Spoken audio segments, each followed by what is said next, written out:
మూడవ స్కందం 9వ అధ్యాయం 13వ శ్లోకం. పుంసా మతో వివిధ కర్మాభిరధ్వరాధ్యై దార్ణేన చోగ్రత్ తపసా పరిచర్యయా చ ఆరాధనం భగవత తవ తత్ప్రియార్థో ధర్మోర్పిత కహిర్మ్రియతే నయత్ర.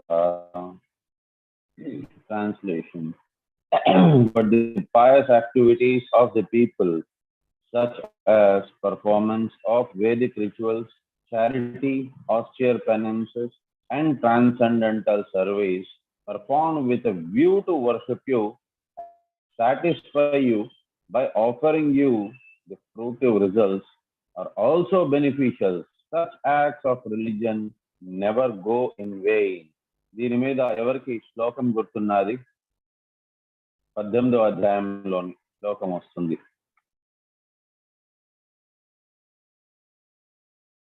హరే కృష్ణ. నా వాయిస్ వినిపిస్తుందా? దానము తపస్సు అనేది చెయ్యాలి, ఎందుకనంటే అది మనిషిని పావనం చేస్తుంది అని 18వ అధ్యాయంలోని శ్లోకం వస్తుంది. ఇది యజ్ఞదాన తపస్కర్మ న త్యాజ్యం కార్యమేవ యజ్ఞోదాన తపస్సైవ పావనాని మనీషినాం. ఎప్పుడూ కూడా అది మనం దాన్ని త్యజించకూడదు, వాటిని కంపల్సరీ చేయాలి. ఎందుకు అని అంటే అది పావనం చేస్తుంది మనిషిని. కానీ అది ఏ రకమైన మనం కోరికలు పెట్టుకొని చేయకూడదు. ఈవెన్ దక్షుడు ఎప్పుడైతే అతను యజ్ఞం చేశారో విష్ణువుని సంతృప్తి పరిచేదానికి, కాకపోతే అతను చేసిన తప్పేమంటే గొప్ప వైష్ణవానాం శంభు. సో శివుడు అందరికంటే పెద్ద పరమ వైష్ణవుడు, వైష్ణవులలోకే నంబర్ 1. అటువంటి ఆ విష్ణువుని పిలవకుండా, అటువంటి ఆ శివుణ్ణి పిలవకుండా విష్ణువు కోసం అనేసి తపస్సు చేయడం, యజ్ఞం చేయడం అనేది అది తప్పు. కాకపోతే శివుడికి ఎక్కడ ఆగ్రహం వచ్చింది అని అంటే తన భార్యకి బాధ అనిపించి సతీదేవి ఆత్మాహుతి చేసుకున్నారు. దీన్ని బట్టి మనకు ఇంకోటి అర్థం అవుతుంది, ఈవెన్ శివలోకంలోని కూడా జరా వ్యాధి ఉన్నది అని. సో సతీదేవి ఆత్మాహుతి చేసుకున్న దానివల్ల ఇతని శివుడికి ఆగ్రహం వచ్చి అతను వీరద్ర అనేసి అతని యొక్క మనిషిని పిలిపిస్తారు. సో అతను వెంటనే శిరస్సు ఖండించేస్తారు దక్షుడిది. సో శిరస్సు ఖండించిన తర్వాత అప్పుడు అందరూ చెప్తారనమాట శివుడికి, ఏం చేశారు మీరు, ఇక్కడ యజ్ఞం జరుగుతోంది, యజ్ఞం ఎప్పటికీ ఆపకూడదు అని అంటే అప్పుడు ఒక మేక యొక్క తలని పెడతారు. మేక యొక్క తలని పెట్టిన తర్వాత అతని యొక్క ఆవేశం అనిపోతుంది. అప్పుడు మళ్ళీ ఖండిస్తారు. యజ్ఞం అనేది మాత్రం ఎప్పటికీ యజ్ఞము, దానము, తపస్సు. దానం అనేది చేయాలి అని అంటే సరైన పాత్ర, సరైన వ్యక్తి, సరైన సమయం వారికి చేయాలి. భగవద్గీత దానం అటువంటి ఉత్తమమైన దానం. అంటే డబ్బు రూపంలోని దానం చేయడం ఆ రకంగా కరెక్ట్ కాదు. Purport by Srila Prabhupad. Absolute devotional service conducted in 9 different activities: hearing, chanting, remembering, worshipping, praying, etc. does not always appeal to people with a pompous nature, are more attracted to the superficial rituals and other costly performances of social rituals. But the process, according to Vedic injunction, is the fruits of all pious activities be offered to the Supreme Lord. ప్రతి ఒక్కరూ కూడా యాక్చువల్గా చెప్పాలి అని అంటే శ్రవణం, కీర్తనం, స్మరణం, పాదసేవం, దాస్య, పూజన, సఖీజన, ఆత్మనివేదన, అది అసలైన పద్ధతి. కానీ కొంతమందికి ఏంటంటే ఇదంతా కూడా అవసరం లేదు, ఇదంతా కాదు కావాలి. ఇంట్లోనే ఏమున్నది, జపం అనేది ఎక్కడో మూలలో కూర్చొని ఎవరికి కనిపించకుండా చేస్తూ ఉండడం, దాంట్లో అసలు మన గొప్పతనం ఏం తెలుసు? డివోషన్ అనేది భగవంతుడికి భక్తికి మధ్యన ఉండాల్సినది. దాన్ని ఇతరులకు చూపించుకొని దాన్ని గర్వంగా నేను ఒక గొప్ప భక్తుడిని అని చెప్పి చూపించుకోవడం అనేది ఒక రాక్షస ప్రవృత్తి. సో ఇవాళ రేపు చేసేది అందరూ అదే చేస్తున్నారు. వారు గొప్ప భక్తులు అని ప్రూవ్ చేసుకునేదానికి వారు పాండాల్స్ అవంతా వేసి అందరినీ బయట వాళ్ళందరినీ పిలిపించి, మంచిదే పిలిపించనండి, కానీ ఉద్దేశం ఏమివ్వాలంటే వీలైనంత మందికి భక్తి అనేది తెలియాలి అనేది. అంతేగాని నేను చేస్తున్నాను, నేను గొప్ప భక్తుణ్ణి అని చెప్పని, నేను ఒక డివోటీని అన్నట్టుగా వాళ్ళకి ప్రూవ్ చేసుకునేదని కాదు. సో మీరు ఈవెన్ చూసినట్లయితే ఆంజనేయ స్వామి భక్తికి రావణాసురుడు భక్తికి ఇద్దరు కూడా డివోటీసే. కానీ రావణాసురుడు భక్తి ఎంత దాకా ఇదై ఉన్నది అని అంటే, లిమిటేషన్ ఏంటి అని అంటే, రావణాసురుడు ఎప్పుడు కూడా శివుడి దగ్గర నుంచి ఏదైనా లాక్కుందామా, ఏదైనా వరం తీసుకుందామా, నాకు మెచ్చుకోకపోతే ఆయన ఇంకెవరికి మెచ్చుకుంటారు, టేకెన్ ఫర్ గ్రాంటెడ్ అంటారు. శివుడిని టేకెన్ ఫర్ గ్రాంటెడ్. నేను ఒకవేళ పిలిస్తే నా దగ్గర రాకపోవడం ఏంటి శివుడు? ఒకసారి ఎప్పుడో పుష్పక విమానంలో వెళ్తూ ఉంటే ఒక పర్వతం దగ్గర అతని పుష్పక విమానం కాస్త ఊగులాడుతూ ఉన్నింది, కదులుతూ ఉన్నింది. ఏంటి, ఎక్కడి నుంచి వెళ్తున్నాను నేను, ఎందుకు నా పుష్పక విమానం ఈ రకంగా కదులుతోంది? యమకింకరులు సైతం, యముడు సైతం అతనికి భయపడిపోతుంటారు. అండ్ అతను ఈవెన్ ఇతన్ని శనిదేవుడిని కూడా బంధించేసి ఉంచారు. అటువంటి వారికి భయం ఎందుకు అవుతోంది, ఎందుకు అతని యొక్క విమానం కదులుతోంది అనే కిందకెళ్ళి చూస్తే అక్కడ నందీశ్వరుడు అతను చెప్పారు, వెళ్తున్నది సాక్షాత్ భగవంతుని యొక్క దీనిపై వెళ్తున్నారు, మీరు భగవంతుని యొక్క పర్వతం పై నుంచి వెళ్తున్నారు, కాబట్టి ఇక్కడి నుంచి వెళ్లేదానికి లేదు, అందుకోసం మీ పుష్పక విమానం కదులుతూ ఉన్నింది, ఊగుతూ ఉన్నింది అనేసరికి అతను వెంటనే చెప్పారు, శివుడు దాకే నేనైతే శివుడిని కలిసేదానికి నేను వెళ్తాను అని అంటే, శివుడిని మీరు కలిసేదానికి లేదు, అతను నువ్వు చెప్పే నేను అతని పరమ భక్తుడిని అని చెప్పని అతను ఆ కంప్లీట్ పర్వతాన్ని ఎత్తుకొని ఆయన లంకకి తీసుకెళ్ళిపోదాం అనుకున్నాడు. కానీ అక్కడ ఇతనికి అర్థమైపోయింది, శివుడికి అర్థమైపోయింది రావణాసురుడి యొక్క ఆ కుతంత్రము, అతని యొక్క అసలు ఇంటెన్షన్ ఏంటి అనేది అర్థమైపోయింది. అతను కేవలం తన బటన్ వేలుతో ఆ పర్వతాన్ని కొద్దిగా కిందకు కైలాసాన్ని నొక్కేసరికి యాక్చువల్గా అతని కానీ వేళ్ళంతా కూడా ఆ కైలాస పర్వతం కిందకు వచ్చి నలిగిపోయిన కారణంగా అతను గట్టిగా గావు కేకలు పెట్టి ఏడ్చారు. సో రోదనం విపరీతంగా ఏడవడం స్టార్ట్ చేసి అప్పుడు శివపుత్రాన్ని అతను పాడారు శివుడిని మెప్పించేదానికి. సో అప్పుడు భోలా శివుడు అతను వెంటనే కరిగిపోయి, అయ్యో నా భక్తుడు ఏదో తెలియకుండా చేశాడని చెప్పని అప్పుడు క్షమించేస్తారు. అంత గట్టిగా ఏడ్చిన దాని వల్ల అతని పేరు రావణ అని పడ్డాడు. ఒరిజినల్ గా అతని పేరు దశానన. సో ఫైనలీ చెప్పేది ఏంటి అని అంటే, ఆయన భక్తుడు కాదు, ఆయన కేవలం షో ఆఫ్ కోసమని రావణాసురుడు ఈ రకంగా చేస్తారు. ఇవాళ కాలంలోని ఉండే వాళ్ళందరూ కూడా బయట వాళ్ళు, అంటే ఇస్కాన్ డివోటీస్ గురించి కాదు, బయట వాళ్ళు ఎక్కడైనా ఏదైనా పూజలు జరుగుతోంది అని అంటే వాళ్ళ ఇంటి దగ్గర బాగా పెద్ద పాండాలు వేశారు, వాళ్ళు బాగా సెలబ్రేట్ చేస్తున్నారు అని చెప్పని వాళ్ళ గొప్పలు చూపించుకోవాలని చెప్పని వాళ్ళు రేపు చేస్తారు.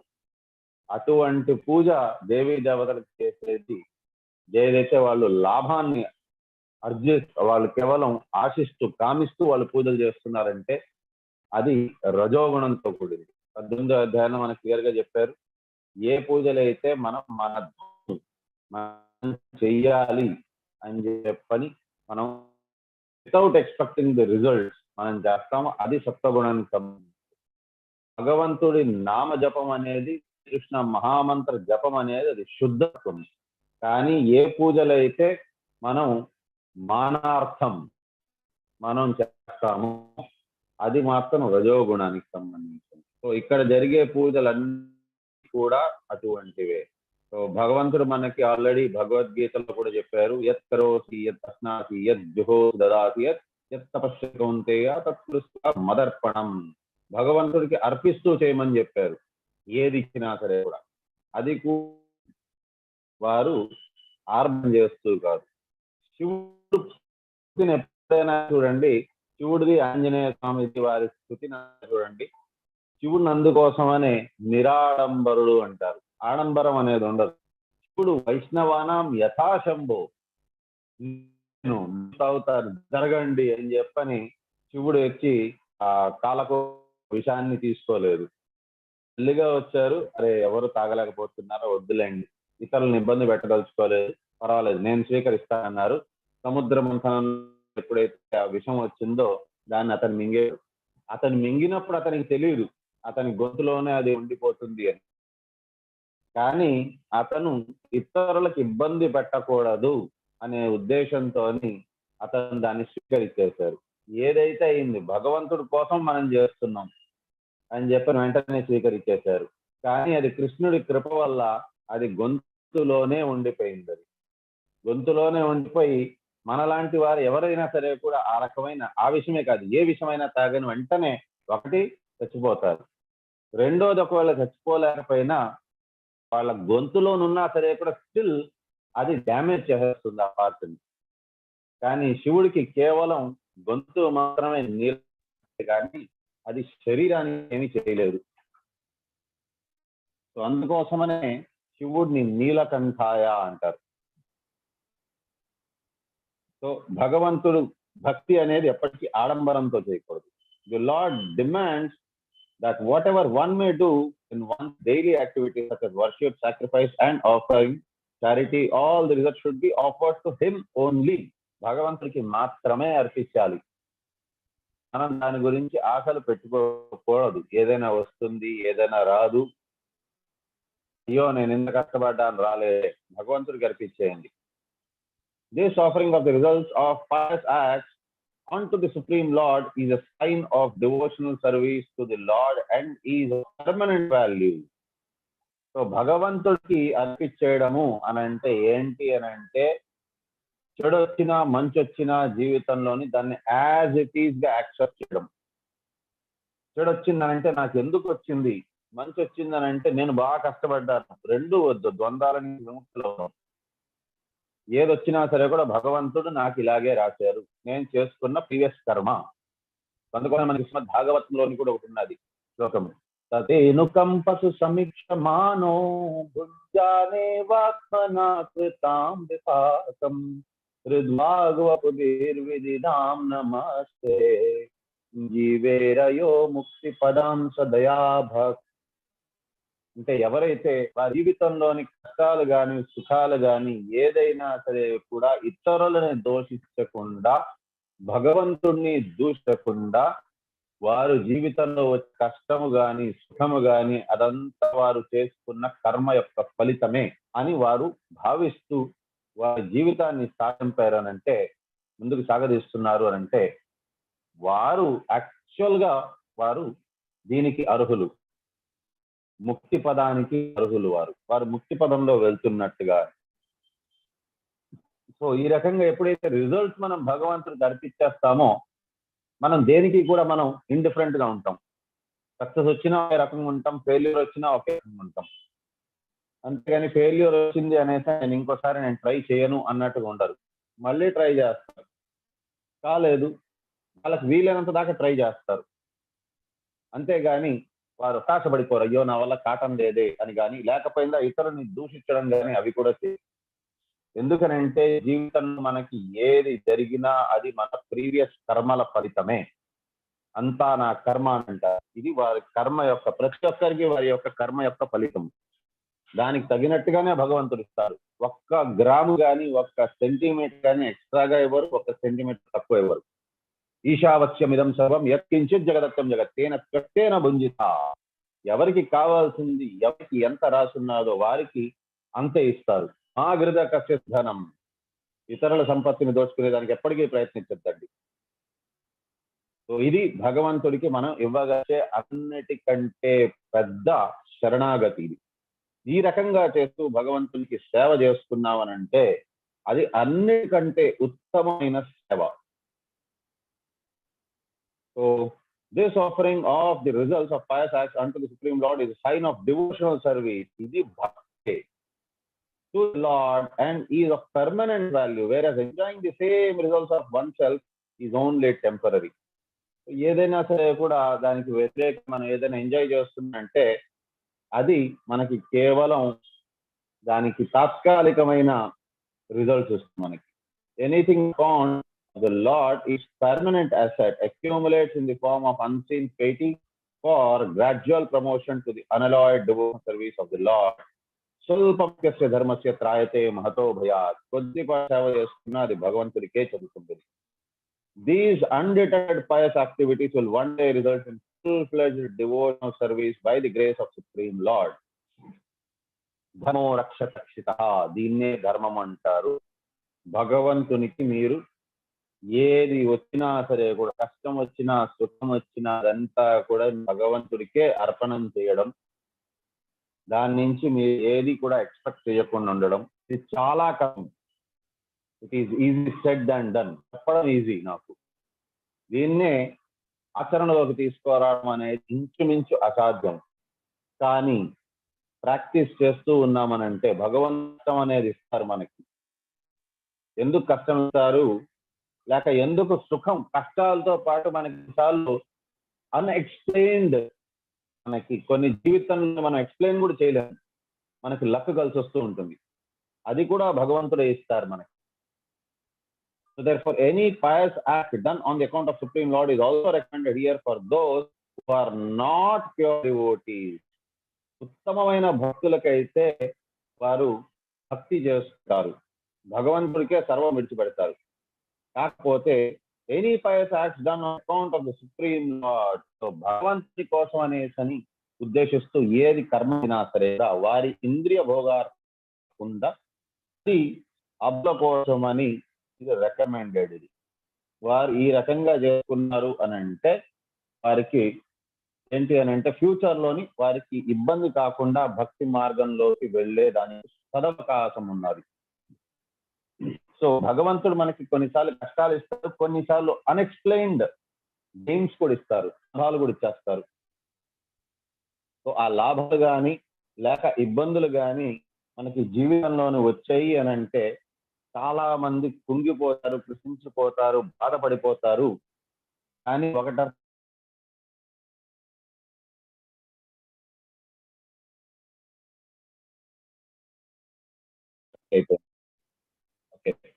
నా వాయిస్ వినిపిస్తుంది దాకా? వినిపిస్తుంది ప్రభుజీ, కొంచెం బ్రేక్ అయింది.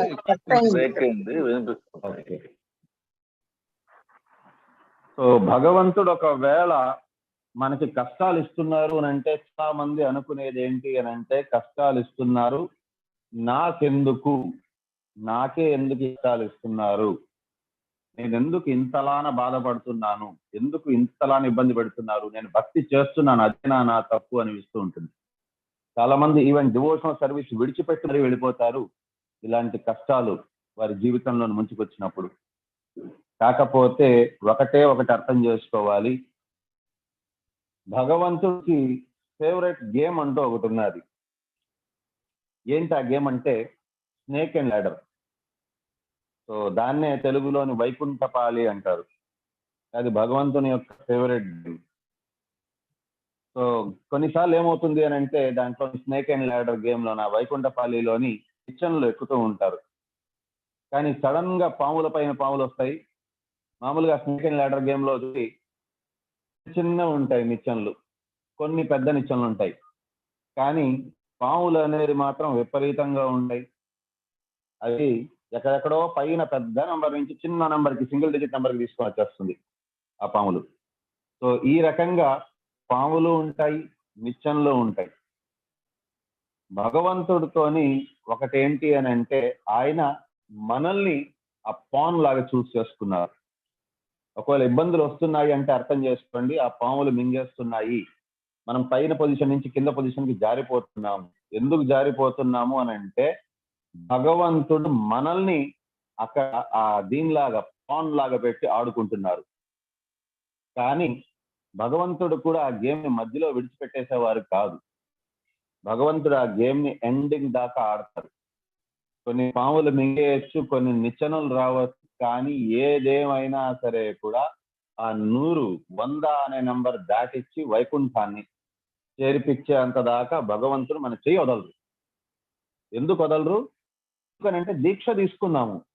దీక్ష తీసుకున్నాము అని అంటే మనము మన తల్లిదండ్రుల పిల్లలం కాదు. అప్పుడు ఆ గురువు యొక్క కొడుకు. అప్పుడు వేదాలు నాకు అయిపోతారు. అప్పుడు సో ఆ తల్లిదండ్రులు వాళ్ళ రెస్పాన్సిబిలిటీ. ఇప్పుడు ఈ తల్లిదండ్రులు నన్ను పుట్టించి పెంచి నాకు ఆహారం పెట్టి నన్ను దీనికి పనికొచ్చే వాళ్ళకి ఒక ఉద్యోగం చేసుకునేదానికి ఒక సంసారంలోని నా అంతటికి నేనే ముందుకు వెళ్ళగలిసేదానికి వాళ్ళు తయారు చేశారు. అక్కడ దాకా ఈ భౌతిక పేరెంట్స్ యొక్క రెస్పాన్సిబిలిటీ. కానీ ఎప్పుడైతే దీక్ష నేను తీసుకున్నానో ఆధ్యాత్మిక తండ్రి యొక్క రెస్పాన్సిబిలిటీ మళ్ళీ గోలోకం దాకా చేర్చేదానికి. గోలోకానికి చేర్చేటప్పుడు మనకి ఇబ్బందులు ఉంటాయి, కష్టాలు ఉంటాయి, ఆనందాలు ఉంటాయి, నిచ్చెనలు ఉంటాయి, పాములు ఉంటాయి. కానీ 100 దాకా వచ్చేంత దాకా భగవంతుడు కూడా విడిచిపెట్టరు. ఎందుకంటే భగవంతుడికి ఆ రెస్పాన్సిబిలిటీ గురువే అప్పచెప్తారు. కాబట్టి మనం సంతోషపడాలి. భగవంతుడు మనతోనే ఆడుకుంటున్నారు, మనల్ని చూస్ చేస్తారు. మనల్ని చూస్ చేసుకోకుండా పక్కన పడేసి ఇంకెవరినో కూడా చూస్ చేసుకొని ఉండొచ్చు. అంతే కదా. మనం మామూలుగా లూడో అలాంటి స్నేక్ అండ్ ల్యాడర్ ఆడేటప్పుడు చాలా కాయిన్స్ ఉంటాయి, చాలా పాన్స్ ఉంటాయి. మనం దీంతోనే ఆడుకోవచ్చు, అది మన చాయిస్. కాకపోతే భగవంతుడు మనల్ని ఎంచుకున్నారు. మనల్ని ఎంచుకున్నారు అని అంటే మనం దాని గురించి గర్వపడాలి, అంతేగాని బాధపడడం అనేది తగదు. సో ఇక్కడతోనే మనం విరామం తీసుకున్నాం. పతితానాం పావనేభ్యో వైష్ణవేభ్యో నమో నమః. అనంత కోటి